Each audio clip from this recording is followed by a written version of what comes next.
Jadi Pak, umat Kristen itu gitu, meyakini juga meskipun tidak melihat, tidak masuk akal, tidak masuk logika kita. Karena kita memiliki akal logika yang terbatas. Kalau Allah tidak terbatas, Pak. Tiada yang mustahil bagi Allah gitu loh. Kalau Bapak dan mungkin kebanyakan daripada kawan-kawan Muslim itu baru yakin setelah segala sesuatu itu bisa masuk akal manusia gitu loh. Itu kalau tidak masuk akal manusia, tidak mau percaya. Itu berarti Bapak menyamakan dengan Tuhan dong. Padahal ada hak-hak Tuhan yang tidak bisa diakal oleh manusia gitu. Seperti tadi yang saya bilang tentang perjalanan Isra Mi'raj itu kan nggak masuk akal itu. Ya karena Isra Mi'raj itu kan merupakan sebuah cerita dari tentang ayat-ayat Quran gitu loh. Padahal proses pewahyuan sendiri juga bagaimana akal bisa menerima gitu loh Pak. Coba deh Bapak jelaskan. Pewahyuan diterima dengan akal itu bagaimana itu? Isra Mi'raj itu sangat masuk akal.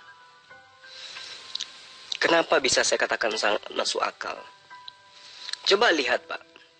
Rasulullah Muhammad SAW itu bobot badannya itu paling 70 kilogram. Bandingkan dengan pesawat yang beratnya bertonton, bisa bergeser dari permukaan bumi, terangkat ke permukaan bumi lainnya, bahkan tinggi melampaui angkasa. Padahal itu adalah benda yang beratnya bertonton. Dipindahkan, digerakkan oleh kekuatan yang dibuat oleh makhluk. Rasulullah Muhammad SAW yang beratnya hanya 70 kg misalnya, apa bisa digerakkan oleh sang pemilik alam semesta? Ya bisa. Masuk akal nggak? Masuk akal. Yang tidak masuk akal itu adalah manusia membunuh Tuhan. Begitu loh Pak Pendeta. Selamat malam Bung Juma. Selamat berjumpa untuk yang perdana ini. Begini Bung Juma, yang saya katakan tidak masuk akal tentang peristiwa Isra Mi'raj itu, ya, pada zaman itu kan belum sebagaimana zaman kekinian. Ada sebuah alat gitu ya yang bisa menghantar manusia dari suatu tempat berpindah ke tempat lain, gitu. Karena waktu itu belum ada pesawat terbang seperti pada masa kini. Nah, tadi Anda mengatakan bahwa Muhammad yang melakukan perjalanan itu digerakkan oleh sang pemilik. Digerakkan oleh sang pemilik. Nah, siapa Pak yang menyaksikan ketika Muhammad melakukan perjalanan itu digerakkan oleh sang pemilik? Itu siapa yang melihat itu Pak? Kalau pada masa kekinian ya, pesawat ya, sebuah benda yang bisa bergerak gitu ya, itu bisa terlihat oleh manusia dan itu masuk logika manusia karena memang itu dibuat oleh manusia gitu kan. Nah kalau pada zaman itu siapa gitu loh Pak yang menyaksikan, yang melihat gitu loh, bahwa Muhammad melesat begitu bagikan kilat barangkali kalau ya Pak ya, yang benar-benar melihat gitu loh. Nah ini yang dalam pemikiran atau perenungan saya kok nggak masuk akal, nggak masuk logika waktu itu ada peristiwa seperti itu gitu. Nah kalau tentang pesawat terbang ya, buatan makhluk, benda ya, itu ya masuk akal karena itu memang dibuat oleh manusia yang tentunya dengan menggunakan akal kan, manusia tidak membuat pesawat itu. Dan itu bisa dibuktikan memang pesawat itu bisa dibuktikan bisa terlihat terbang gitu, ada bisa terlihat. Nah, kalau zaman itu gitu loh, zaman Nabi Muhammad yang katanya melakukan perjalanan Isra Mi'raj itu siapa itu Pak? Yang menyaksikan siapa? Jangan-jangan ya Muhammad sendiri yang cerita gitu kan. Nah, kalau diri pribadi yang cerita kemudian tidak ada yang lain yang melihat, kan bisa saja saya dan kawan-kawan yang tidak meyakini bertanya-tanya juga dalam hati, oh jangan-jangan itu mimpi yang diceritakan gitu loh, tapi bisa meyakinkan gitu loh, bahwa impian yang diceritakan itu seolah-olah itu nyata gitu loh. Itu bagi yang tidak meyakini seperti saya dan kawan-kawan umat Kristen yang lain, itu bisa bertanya-tanya seperti itu gitu loh Pak. Ini tidak masuk logika, tidak masuk akal gitu. Nah ternyata yang tidak masuk logika, yang tidak masuk akal itu kan diimani juga. Pada gilirannya kan seperti itu Pak. Jadi tadi saya katakan tidak semua yang bisa diyakinin itu harus masuk logika, karena ada ranah-ranah yang di luar logika manusia gitu Bung Juma. Jadi sahabat saya ya, Bapak Pendeta Agung Nugroho harus membedakan antara yang masuk akal dengan saksi gitu loh.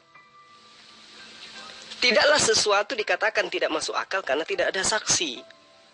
Dan tidaklah kemudian ada kesaksian kemudian dikatakan itu masuk akal. Jadi dua hal ini Bapak harus pisahkan, harus Bapak bedakan gitu loh. Sekarang begini, ketika Bapak dibuat oleh kedua orang tua Bapak, apakah ada saksi melihat itu? Kan tidak ada. Nah, sisi kebenaran bahwa Bapak adalah anak dari kedua orang tua Anda itu bisa diragukan gitu? Tidak, Pak. Anda tidak menjadi saksi, orang-orang tidak menjadi saksi ketika transaksi terjadi antara Bapak dan Ibu Anda sampai Anda terlahir sebagai manusia. Tidak ada yang menyaksikan itu selain pelaku. Jadi kesaksian itu tidak kemudian menjadi landasan kebenaran sesuatu kejadian. Nah, ketika saya mengatakan secara analisa akal, pesawat yang bertonton beratnya bisa berpindah dan hanya digerakkan oleh kekuatan manusia kemudian, itu Anda katakan rasional, masuk akal. Lah, bagaimana kemudian sosok Rasulullah Muhammad SAW yang adalah bobotnya hanya berpuluh kilogram, lalu digerakkan oleh kekuatan yang jauh lebih dahsyat daripada kekuatan manusia, jauh lebih rasional, Pak, jauh lebih rasional. Lalu kemudian ketika sahabat saya ini mengatakan, ya itu dulu mana ada orang, ya itu dulu Pak. Tapi sekarang kita berbicara masa sekarang. Karena Al-Quran itu diwahyukan bukan hanya untuk masa itu. Al-Quran untuk semua manusia dan untuk semua zaman. Karena itulah saya mengatakan bahwa Isra Mi'raj itu rasional. Yang tidak rasional itu adalah pencipta alam semesta dibunuh oleh manusia. Itu yang tidak rasional, Pak. Karena itulah kemudian, ayo mari kita membangun. Ya, membangun semua paradigma berpikir bahwa penolakan tentang sebuah kebenaran itu tidak mutlak karena ditolak oleh akal sehat. Tetapi karena memang kita tidak mengimani. Berbeda dengan kami umat Islam. Kami tidak mengimani konsep Kristen karena konsep Kristen memang tidak masuk akal gitu loh Pak. Tapi kalau kemudian sahabat saya, Pendeta Agung Nugroho, menolak kebenaran Isra Mi'raj, itu bukan karena tidak masuk akal, tapi karena iman Anda menolaknya. Anda mendustakan tentang kejadian yang sangat-sangat rasional. Demikian, Pak.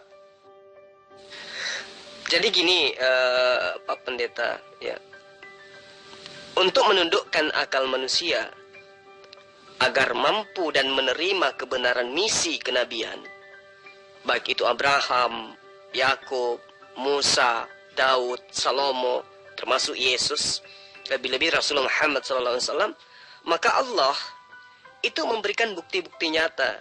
Dan bukti nyata itu kemudian disebut di dalam Islam dengan sebutan mukjizat. Dan itu berlaku pada hampir semua utusan Allah. Nah, lalu kemudian dengan adanya mukjizat itu, kita manusia diharapkan yang sebagai makhluk yang memiliki akal itu bisa menerima kebenaran yang berasal dari pencipta, yang merupakan sumber kebenaran. Jadi pemberitaan atau pengajaran tentang misi kenabian atau apapun yang kemudian menjadi acuan di dalam beragama, itu adalah suatu ilmu. Dan ilmu itu sangat ilmiah. Sangatlah ironis jika berita kenabian tidak dianggap sebagai satu disiplin ilmu. Sedangkan informasi tentang kehidupan di bumi jutaan tahun yang lalu dianggap sebagai ilmu. Nah, inilah kelalaian kita selaku manusia yang terkadang menganggap bahwa hal-hal yang sifatnya pernah terjadi itu dianggap sebagai sebuah ilmu.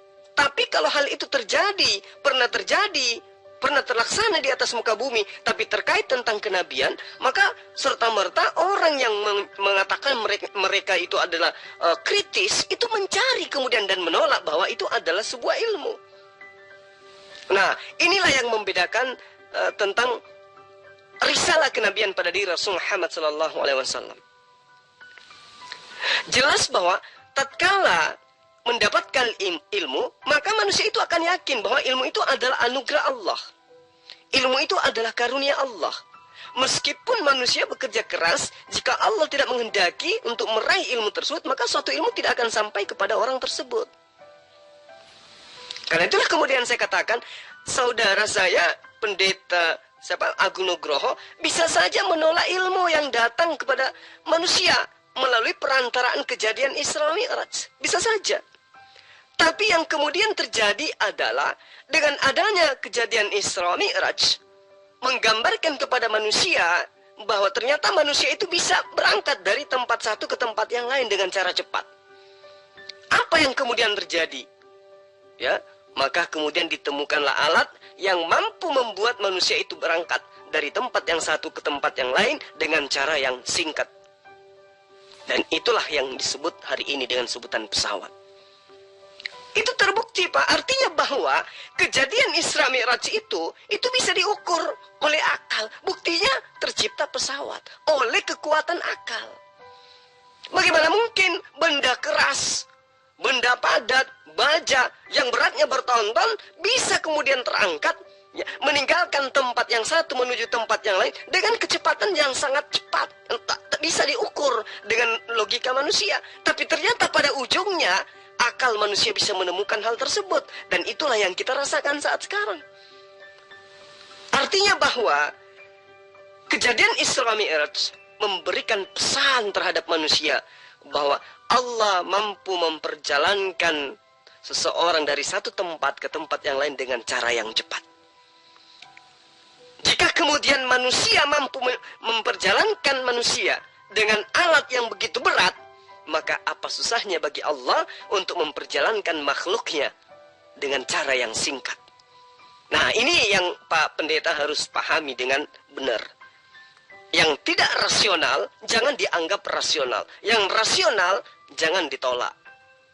Yang tidak rasional yang saya maksud adalah sosok manusia kemudian dianggap sebagai Tuhan, lalu sosok manusia melahirkan Tuhan, lalu Tuhan kemudian dibunuh oleh manusia. Ini yang tidak rasional, Pak. Ya, jadi jangan kemudian Anda menolak ilmu, lalu kemudian Anda mengimani tahayul. Saya kira begitu, Pak Pendeta Agung Nugroho. Terima kasih atas diskusi singkat kita. Mudah-mudahan ini bisa dijadikan sebagai ilmu pelajaran untuk mengantar Bapak menuju hidayah. Amin.